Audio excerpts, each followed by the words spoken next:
Fit herbal and oil సమర్పించు ధర్మ సందేహాలు. నమస్కారం.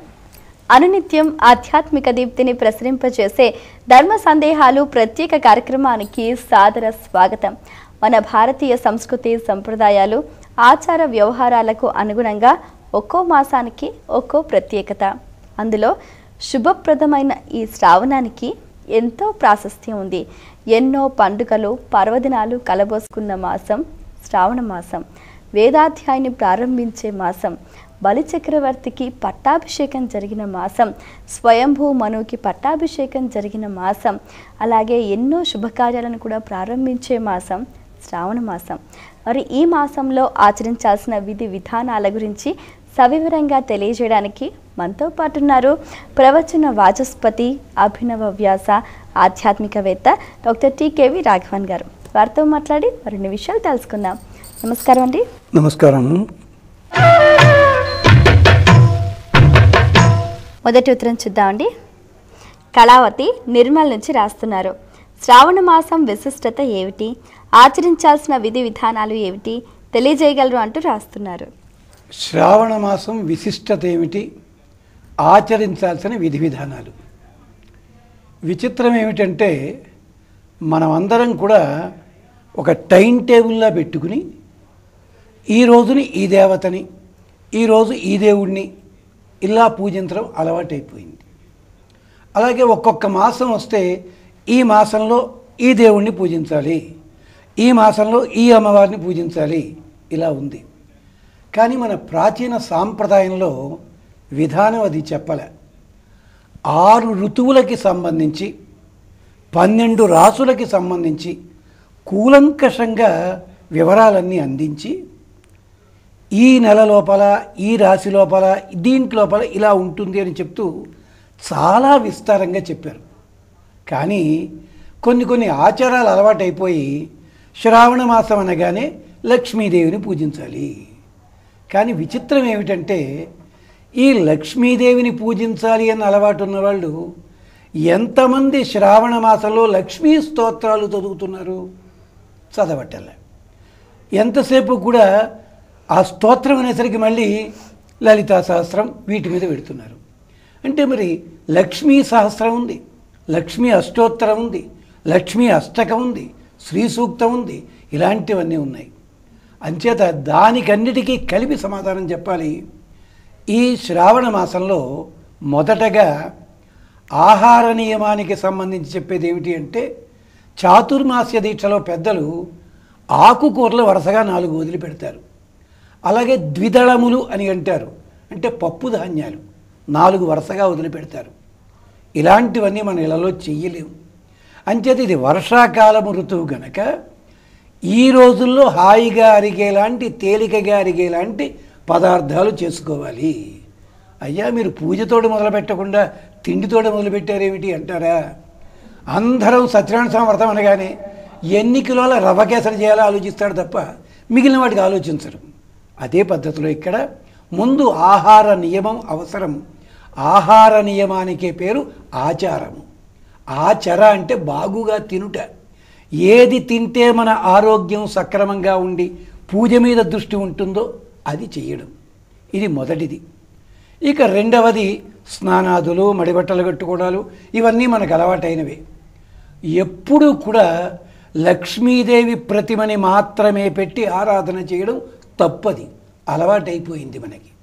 ఎప్పుడూ కూడా లక్ష్మీనారాయణులని కలిపి మాత్రమే ఆరాధించాలి. అనగానే కొంతమంది కష్టం తోస్తుంది. ఈ కష్టాన్ని ముందుగానే ఊహించాడు మనుధర్మశాస్త్రం రచించిన మహానుభావుడు. మంకణ సంహిత, స్వయంభువ సంహిత, ఇలాంటి వాటిల్లో లక్ష్మీదేవి ప్రతిమని పెట్టడానికి మీరు ముందు ముగ్గు వేయండి. 8 దళములతో ముగ్గు వేయండి. ఆ 8 దళముల ముగ్గు సాక్షాత్తుగా శ్రీమన్నారాయణుడు. అంచేత ఆ ముగ్గు మీద అమ్మవారిని స్థాపన చేయండి. ద్విభుజలక్ష్మి కానీ, చతుర్భుజలక్ష్మి కానీ, కూర్చున్నట్టుగా కానీ, నిలబడి ఉన్నా కానీ, ఏనుగులతో కానీ, ఏనుగులు లేకుండా కానీ, ఇలాగా నియమం ఏర్పాటు చేశారు. అప్పుడు చాలా సూక్ష్మమైన పద్ధతి ఏమిటి అంటే ముందుగా అష్టోత్తరములు చదువుకుని తరువాత నామావళితోటి ఆరాధన చేయడం. అంతేకాదు కొంతమంది ఏం చేస్తారంటే మొదటి రోజుని పాలు, రెండో రోజు పెరుగు, తరువాత నెయ్యి, తేనె, కొబ్బరి నీరు, తరువాత పసుపు, కుంకుమ, గంధము, పువ్వులు, ఇలా ఒక్కొక్క ద్రవ్యంతో ఆరాధన చేయడం. కొంతమంది అయితే గవ్వలతో ఆరాధన చేస్తారు. గవ్వలు కూడా లక్ష్మీ స్వరూపమే. తర్వాత కొంతమంది తులసి మొక్కను అక్కడ పెట్టి చేయడం. ఇలాగే అంటే వాళ్ళ విభవం కొద్దీ, అవకాశం కొద్దీ అలంకరించి చేయడం. అన్నిటికంటే ముందు కావాల్సింది భక్తి. అంచేత మీరు లక్ష్మీ ప్రతిమని కానీ, విగ్రహాన్ని కానీ, లేదా లక్ష్మీ రూపు, ఒకవేళ మాకు అది కూడా అవకాశం లేదండి, హాయిగా తమలపాకు మీద చిన్న పసుపు గౌరమ్మని ఉంచండి, అక్కడ లక్ష్మీదేవి వస్తుంది, ఆవిడ హరిద్రాలక్ష్మి. ఇలాగా ఆరాధన చేయండి. సాయంకాలం మళ్ళీ దీపాన్ని వెలిగించిన తర్వాత వీలైతే ముగ్గురు కానీ కనీసం ఒక్కళ్ళ ముత్తైదువులకి శనగలు వాయనం ఇవ్వండి. ఆరాధన చేసే నైవేద్యం నానవేసిన శనగలు చాలా శ్రేష్టము అని పెద్దలు చెప్తారు. నానవేసిన శనగలు అమ్మవారికి నివేదన చేయండి. ఇది సూక్ష్మంలో మోక్షం. ఇక వైభవాన్ని బట్టి ఎవరికి తోచింది వారు చేయవచ్చును. ఇది కనీస నియమాలు పాటించడం. మరో ఉత్తరంలో వారి సందేహం చూద్దామండి. చెప్పండి. మనస్విని హైదరాబాద్ నుంచి రాస్తున్నారు. శ్రావణ మాసంలో ఏ దైవాన్ని ప్రధానంగా ఆరాధించాలి తెలియజేయగలరు అంటూ రాస్తున్నారు. దీనికి సమాధానం వచ్చేసింది. ఏ దైవాన్ని ప్రధానంగా ఆరాధించడం అంటే లక్ష్మీనారాయణులని అని చెప్పి. కానీ ఒక చమత్కారమైన సమాధానం ఉంది దీనికి. చాలామంది ఈ రోజుల్లో మాకు అందరి దేవుళ్ళు ఒకళ్ళేనండి, ఏ దేవతని ఆరాధన చేస్తే ఉంది అంటారు. దానికి త్యాగరాజస్వామి అద్భుతమైన సమాధానం చెప్పారు.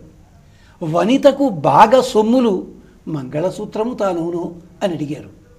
ఆడవాళ్ళు పెట్టుకునేవన్నీ బంగారాభరణాలే, అన్నీ బంగారం ఊరుకుంటారా? మంగళసూత్రానికి ఇచ్చిన విలువ మిగిలిన ఆభరణాలకు ఉంటుందా? అంటే పావలా ఎత్తు మంగళసూత్రమైనా కూడా లక్షల ఖరీదు చేసే ఇతర ఆభరణాల కంటే గొప్పది. అంటే అర్థం ఏమిటి? మీ ఇళ్లల్లో మీ వంశాచారం ప్రకారము మీ పెద్దలు ఏ దేవతలను ఆరాధించారు అది ముందు గుర్తుపెట్టుకోండి. ఆ దేవతల నిత్యార్చన తప్పనిసరి. ఆ దేవతలను ఆరాధన చెయ్యండి, దాంట్లో లోటు చేయకండి. అప్పుడు దానిలో ఒక భాగముగా ఇది శ్రావణ మాసం కనుక లక్ష్మీ ఆరాధన చేయడం. అంచేతనే మనకి తమిళ సాంప్రదాయంలో కూడా ఈ సమయంలో ప్రత్యేకించి లక్ష్మీదేవికి సంబంధించిన ద్రవిడ ప్రబంధంలో గాథలు చదువుతుంటారు. ఇలాగ అన్ని చోట్ల ఉంది పద్ధతి. అంటే ముందుగా చెప్పేదేమిటి? మీ కులదైవం ఎవరు? ఆఖరికి లేదండి మా కులదైవం లేరండి, ఏదో పోలేరమ్మా గరగల పెట్టుకుంటామండి, అది చెయ్యండి, తప్పేం లేదు. అదే ప్రధానము. దానిలో అంగముగా లక్ష్మీ ఆరాధన చేయడం. ఇందాక చెప్పినట్టుగా లక్ష్మీనారాయణులని కలిపి ఆరాధన చేయడం. అంటే అక్కడ పుష్పము ఉంచి దాని మీద లక్ష్మి ఉంచామంటే పుష్పము స్వామి అమ్మవారు, లేదు ముగ్గు ఉంచాము ముగ్గు స్వామి అమ్మవారు. అక్కడ ఇద్దరు కలిసి ఉంటారు. అంచేతే సీతాదేవి చెప్పింది, రావణ నన్ను విడదీసి తీసుకొచ్చావు అనుకుంటున్నావేమో, నేను రాముడికి దూరం కాలేదు, అనన్యా రాఘవేణాహం. ఆయన లేకుండా నేను లేను, నేను లేకుండా ఆయన ఉండరు. ఇద్దరిని విడగొట్టడానికి ప్రయత్నించాడు, లంక నేలమట్టమయ్యింది. ఇద్దరిని విడగొట్టడానికి ప్రయత్నించింది శూర్పణఖ, ముక్కు చెవులు పోయాయి. రాముడే కావాలన్న శూర్పణఖ దెబ్బతింది, సీతమ్మే కావాలని రావణాసుడు పోయాడు. ఇద్దరూ బాగుండాలని విభీషణుడు హనుమంతుడు బాగా నిలబడ్డారు వాళ్ళు. అంచేత ఇద్దరిని ఆరాధించండి, దాంట్లో దోషమేం లేదు. కేవలం లక్ష్మిని ఆరాధించినా కూడా నారాయణునితో కలసిన లక్ష్మి అన్న భావన మనసులో పెట్టుకోండి, తప్పనిసరిగా ఫలితాలు లభిస్తాయి. అద్భుతమైన ఫలితాలు లభిస్తాయి మనకి. Pain fit herbal and oil సమర్పించు ధర్మ సందేహాలు. ధర్మ సందేహాలు కార్యక్రమంలో ఇప్పుడు స్వల్ప విరామం.